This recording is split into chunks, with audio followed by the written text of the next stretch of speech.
Olá, gente amiga, semaninha de carnaval, folga para alguns, para outros trabalho, para outras atividades normais. Quero te convidar a compartilhar esse vídeo, quero te convidar a curtir esse vídeo, te inscrever no canal da Ascensão, especialmente para ti que está nos acompanhando na leitura da Bíblia todo dia, todo ano e cumprindo essa jornada, essa maratona. Nós estamos hoje, embora seja folga para alguns, falando sobre Êxodo 37 e 38 e o texto do Novo Testamento, Marcos capítulo 16. O texto de Marcos capítulo 16 é um texto de Páscoa, é um texto que traz a ressurreição de Jesus.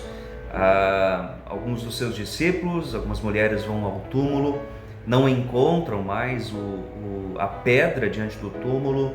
Elas têm uma conversa com um anjo que diz para elas que elas procuram entre os mortos aquele que está vivo. Elas não entendem muita coisa, se espalha um medo, se espalha um pavor, porque não imaginavam que de fato Jesus já estivesse ressuscitado. Mas o que acontece é que ele aparece aos seus discípulos mais tarde reunidos num local para uma refeição, para uma ceia.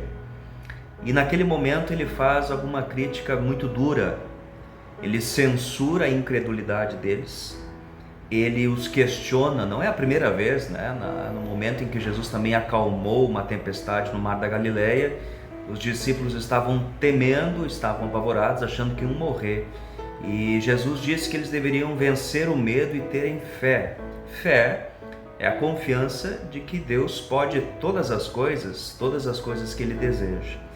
Então, nesse momento, Jesus censura eles, Jesus os critica. Interessante como a fé, ela é, do ponto de vista de Jesus, uma credencial dos discípulos. A fé, do ponto de vista de Jesus, é uma marca permanente dos discípulos. Talvez não entender tudo, não compreender tudo, mas ter fé de que Ele pode fazer todas as coisas. E de forma muito especial, não foram nenhuma nem duas vezes que Ele, no período dos 3 anos em que ensinou os discípulos, os lembrou que Ele podia todas as coisas. Que interessante que Ele, até aquele momento, não tinha conseguido desenvolver no coração dos discípulos uma fé inabalável. Então, o ser humano, por natureza, tende a não crer. A fé não nasce dentro de nós. Por isso que o apóstolo Paulo vai dizer que a fé vem pelo ouvir da pregação. O ser humano é, por natureza, desconfiado, ele é, por natureza, um ser não crente.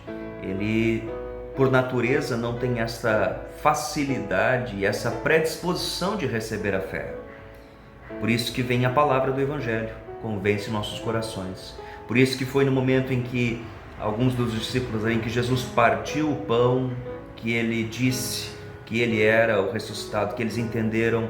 O próprio Tomé, Jesus teve que mostrar as mãos furadas para que ele entendesse que era mesmo Jesus que havia ressuscitado.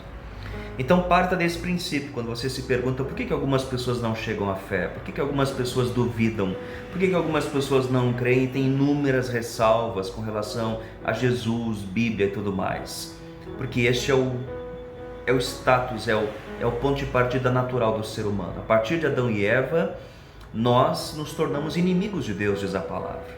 Mas graças a Deus, que não apenas na Páscoa, em todo o tempo, Jesus já chega, se aproxima com a sua palavra, com testemunhos de pessoas, com o amor de Deus e, acima de tudo, com o poder do Espírito Santo, que convence os corações, que semeia a fé no coração e que nos torna seus discípulos.